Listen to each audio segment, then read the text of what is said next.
दिन भर की ताजा तरीन खबरों के साथ मैं सिमरन शुक्ला। स्वागत है आपका न्यूज 21 भारत में। खबरों की शुरुआत करते हैं झारखंड से। भाजपा प्रदेश दीपक प्रकाश ने कहा कि हेमंत राज्य में अपराध, बलात्कार, भ्रष्टाचार चरम पर है। राज्य में खनिज संपदा की लूट हो रही है। ट्रांसफर पोस्टिंग का खेल खेला जा रहा है। हेमंत सरकार का 19 महीनों का कार्यकाल विफलताओं से भरा पड़ा है। कल प्रदेश के सभी 264 प्रखंडों में मानव श्रृंखला बनाकर हम लोग राज्य सरकार के खिलाफ प्रदर्शन करेंगे। उक्त बातें भाजपा प्रदेश अध्यक्ष दीपक प्रकाश ने कहा। उन्होंने कहा कि आज राज्य अनेक कठिनाइयों से जूझ रहा है। यह सरकार कुंभकर्णी नींद सो रही है।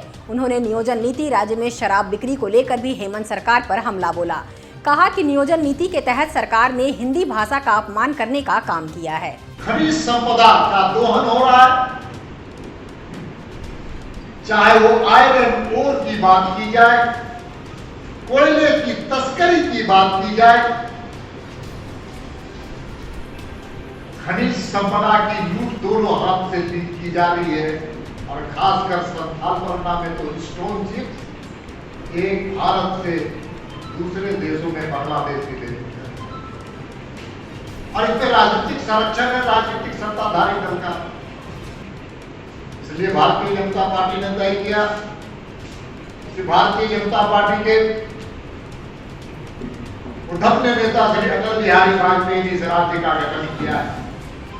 हम लगातार लड़ाई लड़ रहे हैं इस अराजकता में को दूर करने के लिए, कानून व्यवस्था में सुधार के लिए, विकास को और विकास की गति को जो ठप पड़ी है उसको शुरू करने के लिए, इस कुंभकर्णी निद्रा को तोड़ने के लिए, राज्य की सरकार की कुंभकर्णी निद्रा को तोड़ने के लिए हम लगातार संघर्ष कर रहे हैं। किसानों का सवाल हो, नौजवानों का सवाल हो, बेरोजगारों का सवाल हो, महिलाओं का सवाल हो, मजदूरों का सवाल हो, विस्थापितों का सवाल हो, और जब हम संघर्ष करते हैं तो फर्जी मुकदमे दायर करने का ये वर्ल्ड रिकॉर्ड बनाना चाहते हैं। फर्जी मुकदमे में ये अपना नाम लिपिका बुक में और गिनीज बुक में लिखवाना चाहते। मैं झारखंड की परिस्थितियों की ओर आपका ध्यान आकृष्ट करने के लिए उपस्थित हुआ हूं। झारखंड एक ऐसा प्रदेश के रूप में लगातार 19 महीने में पूरे देश में चर्चित होने का काम किया है, जहां अराजकता ही अराजकता दिखता है। 19 महीने के शासन का अराजकता, कानून व्यवस्था की बात की जाए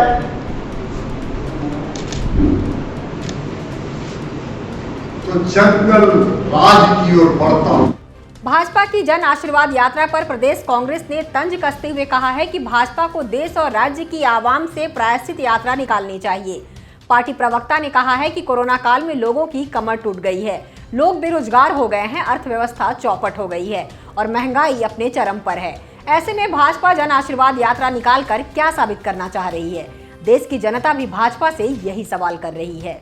भाजपा की जन आशीर्वाद यात्रा पर प्रदेश कांग्रेस ने तंज कसते हुए कहा है कि भाजपा को देश और राज्य की आवाम से प्रायश्चित यात्रा निकालनी चाहिए। पार्टी प्रवक्ता ने कहा कि कोरोना काल में लोगों की कमर टूट गई है, लोग बेरोजगार हो गए हैं, अर्थव्यवस्था चौपट हो गई है और महंगाई अपने चरम पर है। ऐसे में भाजपा जन आशीर्वाद यात्रा निकालकर क्या साबित करना चाह रही है? देश की जनता भी भाजपा से यही पूछना चाहती है। देखिए, भारतीय जनता पार्टी ने पिछले 7 वर्षों में क्या किया इस देश को, क्या मिला इस देश के लोगों को? प्रश्न ये है, ये जो जन आशीर्वाद यात्रा जो निकाली है, जनता उनको प्रायश्चित यात्रा के रूप में देख रही है। और हमें लगता है कि भारतीय जनता पार्टी को देश की आवाम से, राज्य की आवाम से प्रायश्चित यात्रा निकालना चाहिए। किस चीज़ की खुशी मना रहे हैं आप? कोरोना के 2 वैश्विक महामारी में लोगों की कमर टूट गई, 22,000 लोगों की रोजगारें चली गई, महंगाई आप देखेंगे कि अपने सारे लिमिट को पार कर गया, चाहे वो खाद्य पदार्थ हो या पेट्रोलियम पदार्थ हो। रोजगारें जा रही, व्यवसाय बिल्कुल शिथिल हो गई, अर्थव्यवस्था चौपट हो गई, देश पूरा आज उथल पुथल हो गया है हर एक सेक्टर पे। तो क्या उसके लिए आप जन आशीर्वाद निकाले हैं? ये देश की जनता उन लोगों से पूछना चाहती है। रोजगार किसने छीना है? भारतीय जनता पार्टी ने। किसने कमिटमेंट किया था देश के नौजवानों से कि 2 करोड़ रोजगार दूंगा? आदरणीय मोदी जी ने। क्या किया इस चीज़ को? तो ये सब उनकी राजनीति स्टंट है लोगों की गुमराह करने के लिए। 7 वर्षों में कभी आपको ओबीसी का ध्यान नहीं आया जब उनके अधिकार छीने जा रहे थे। इसी राज्य पर 14% आरक्षण मिल रही थी उनकी सरकार में, हमारी सरकार ने आकर उसको 27% करने का काम किया। तो सिर्फ राजनीति लाभ के लिए उत्तर प्रदेश और मध्य प्रदेश और राजस्थान और पंजाब के चुनावों को आप देख करके इस प्रकार के स्टंट करेंगे तो अब देश की जनता आपको समझ गई है और आपके गुमराह वाले जो कार्य होते हैं उस पर फंसने वाली। हरमू रोड रांची आसू पार्टी कार्यालय में आसू सुप्रीमो सुदेश महतो की अध्यक्षता में मिलन समारोह का आयोजन किया गया। कार्य 20 विधानसभा क्षेत्र के कांग्रेस एवं बसपा प्रत्याशी रहे भास्कर ओझा ने आसू पार्टी ज्वाइन किया। आसू सुप्रीमो सुदेश महतो ने इसकी सदस्यता दिलवाई। कार्यक्रम में गोमिया विधायक लंबोदर महतो, देवशरण भगत और कार्यकर्ता मौजूद थे। कार्यक्रम के उपरांत गोमिया विधायक लंबोदर महतो ने कहा कि टुंडी विधानसभा से कांग्रेस और बसपा के प्रत्याशी रहे भास्कर ओझा के साथ उनके समर्थक आसू पार्टी में शामिल हुए। आसू पार्टी उनका स्वागत करती है और पार्टी को इससे मजबूती मिलेगी। वहीं टुंडी विधानसभा के पूर्व प्रत्याशी भास्कर ओझा ने कहा कि आसू पार्टी मेरा पुराना घर है और हमने घर वापसी की है। ये पार्टी तो समझिए कि मेरा पुराना घर है और मैं पुनः जो है कि अपना घर वापसी हुई हूँ और मुझे जो है ऐसी पार्टी के हमारे नेता दिशा निर्देश देंगे, मैं उन्हीं के अनुसरण के तहत मैं काम करूंगा और निश्चित रूप से जो है कि धनबाद कोयलांचल क्षेत्र में संगठन का एक जोरदार आवाज़ गूंजेगी राजधानी में। क्या कारण रहा आपसे कांग्रेस छोड़ के आजसू में आना पड़ा? कारण देखिए, एक आजसू का एक सिपाही जो है कि कहीं भी मन नहीं लग सकता है क्योंकि उसका एक अपना पार्टी अपनी माटी की बात है। और इस ख्याल से जो है कि जो आजसू पार्टी का जो एक समानांतर के तहत में हमारे नेता लोग देखते हैं वो आपको अन्य पार्टी में नहीं मिलेगा। क्या लगता है कि आजसू पार्टी में आप कब तक टिके रहेंगे? निश्चित रूप से सब दिन के लिए आए हैं, संगठन में काम कर। देखिए, निश्चित रूप से आज पार्टी में टुंडी विधानसभा के प्रत्याशी रहे कांग्रेस पार्टी से बहुजन समाज पार्टी के श्री भास्कर ओझा जी आज आसू पार्टी में शामिल हो रहे हैं। आसू पार्टी में उनका स्वागत है। पूरे दल बल के साथ अपने और उनकी जो समर्थक लोग हैं सारे लोगों के साथ आज आसू पार्टी में शामिल हुए हैं। पार्टी उनका स्वागत करती है और उम्मीद करती है कि निश्चित रूप से पार्टी को नया मिले। अगर आप फिल्में देखने के शौकीन हैं तो तैयार हो जाइए, क्योंकि कोरोना काल के बाद एक बार फिर से बड़े पर्दे पर फिल्में आनी शुरू हो गई हैं।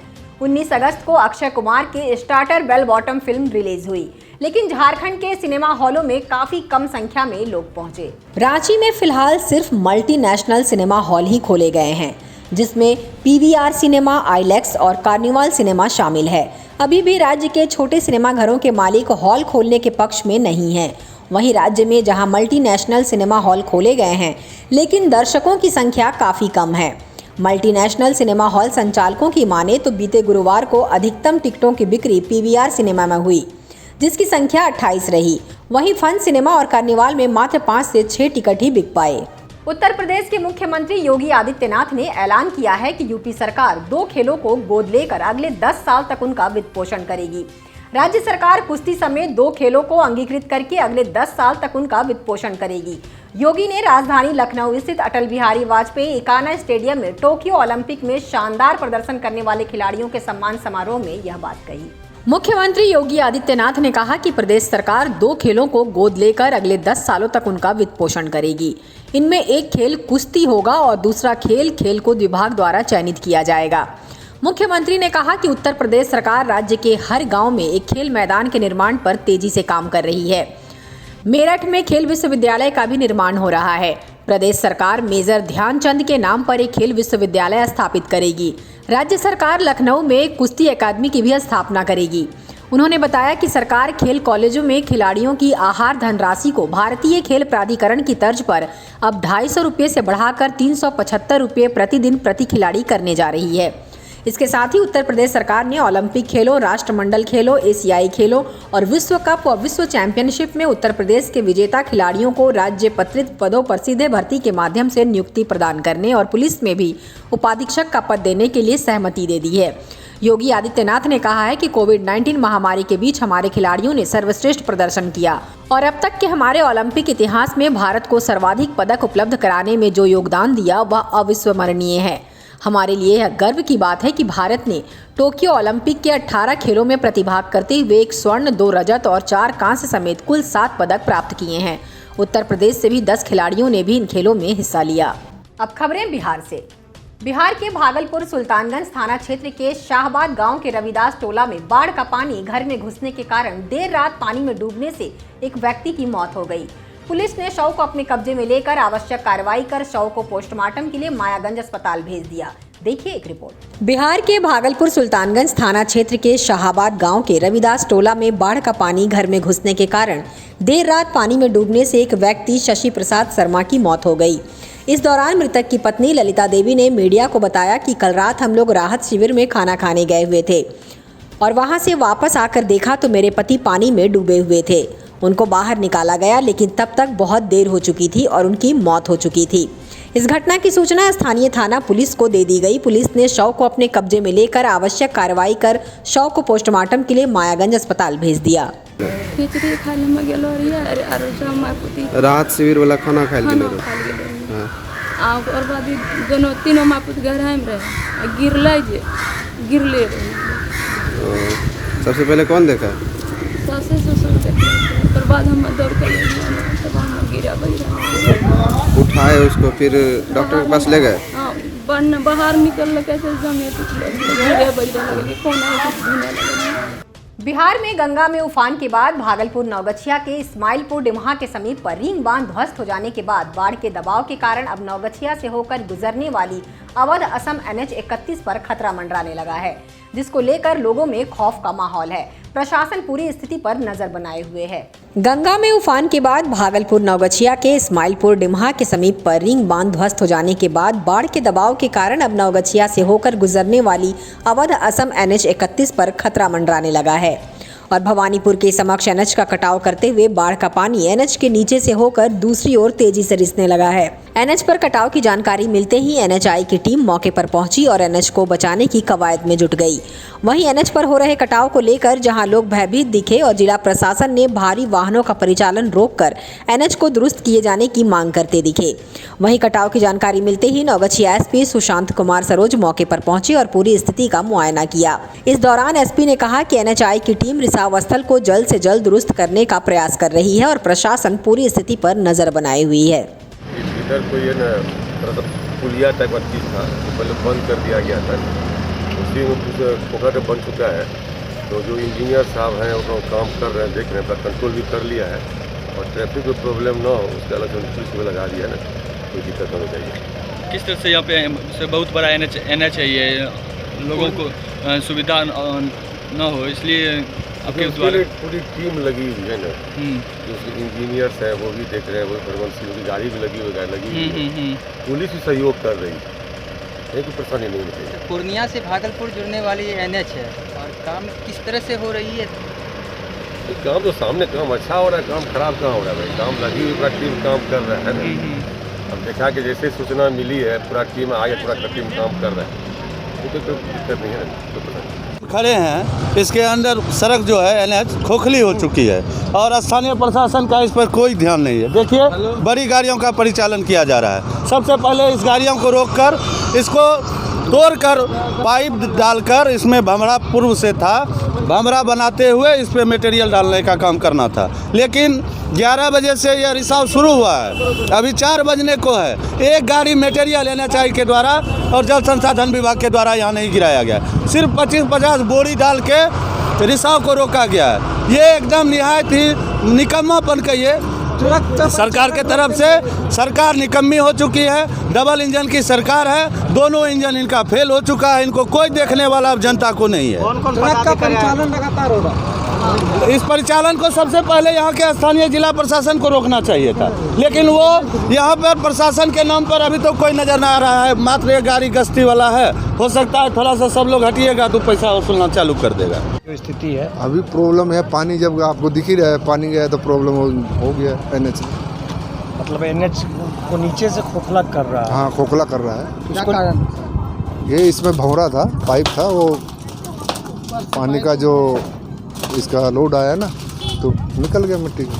क्या अभी क्या करवा रहे हैं? अभी कर रहे हैं, इसमें GSP भर रहा हूँ, इसको मेटल भर रहा हूँ, इसको काट के मेटल भर रहा हूँ। वो पाइप भी रहेगा और ये मेटल भी रहेगा। सर अभी ये सड़क ध्वस्त हो जाती है तो क्या प्रॉब्लम? अभी ध्वस्त नहीं होना चाहिए, उससे पहले हम भर रहे हैं, हमारा मटेरियल आ गया है। 1 घंटा के अंदर हम लोग इसको कंट्रोल करने का प्रयास कर रहे हैं। पहले वाटर को रोके हुए हैं, वाटर को रोक के उनके बाद होम पाइप है, पानी भी निकले, वो भी ऐसा भी व्यवस्था कर रहे हैं। और तो रोड भी में कोई प्रॉब्लम नहीं हो, यातायात में कोई दिक्कत नहीं हो, इस टाइप की कोई प्रॉब्लम नहीं, इन लोग के लिए हम लोग कर रहे हैं।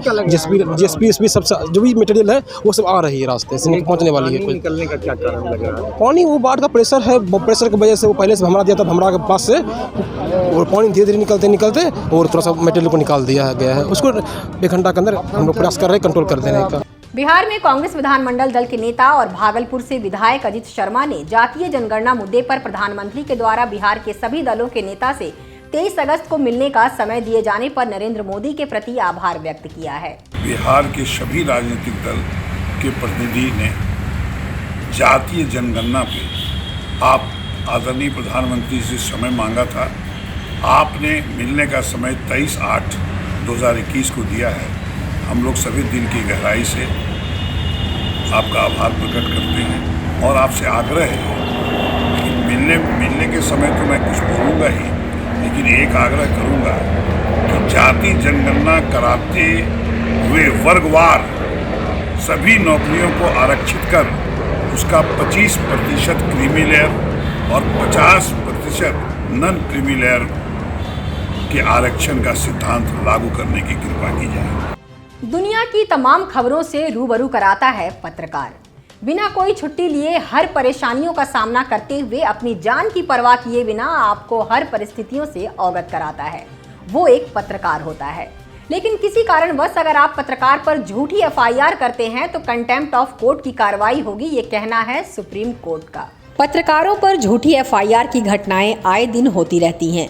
पत्रकारों द्वारा जब किसी भ्रष्ट अधिकारियों सरकारी कार्यों का कवरेज किया जाता है तो अधिकतर वह भ्रष्ट अफसर पत्रकार को चुनौती देकर झूठी FIR करा देते हैं, जिसकी वजह से पत्रकार को जेल भी जाना पड़ता है। देश भर में पत्रकारों के विरुद्ध काफ़ी मामले सामने आ रहे हैं, जिसमें अधिकतर डॉक्टर, भ्रष्ट अफसर, नेता सहित अन्य रसूखदार लोग पत्रकारों पर झूठी FIR कर देते हैं, जिसकी वजह से पत्रकार लोगों के सामने सच्चाई को उजागर नहीं कर पाते। इसी को देखते हुए सुप्रीम कोर्ट ने आदेश दिया है कि अगर पत्रकार पर झूठा मुकदमा दर्ज किया जाता है तो उसे कंटेम्प्ट ऑफ कोर्ट की कार्रवाई मानी जाएगी। उल्लेखनीय है कि भारतीय संविधान ने चौथे स्तंभ मीडिया को माना जाता है, जिसके तहत मीडिया अपने पत्रकारों के माध्यम से समाज में फैली बुराइयों को जनता व देश के सामने लाने का काम करती है। लेकिन अधिकतर मामलों में भ्रष्ट नेता व सरकारी अफसर अपनी पावर का दुरुपयोग करके पत्रकार पर झूठा मुकदमा दर्ज करा देते हैं। देश भर में कई शहरों में पत्रकारों की झूठी रिपोर्ट की घटनाएं आए दिन सामने आती रहती हैं। इसी को देखते हुए सुप्रीम कोर्ट में याचिका दायर की गई थी।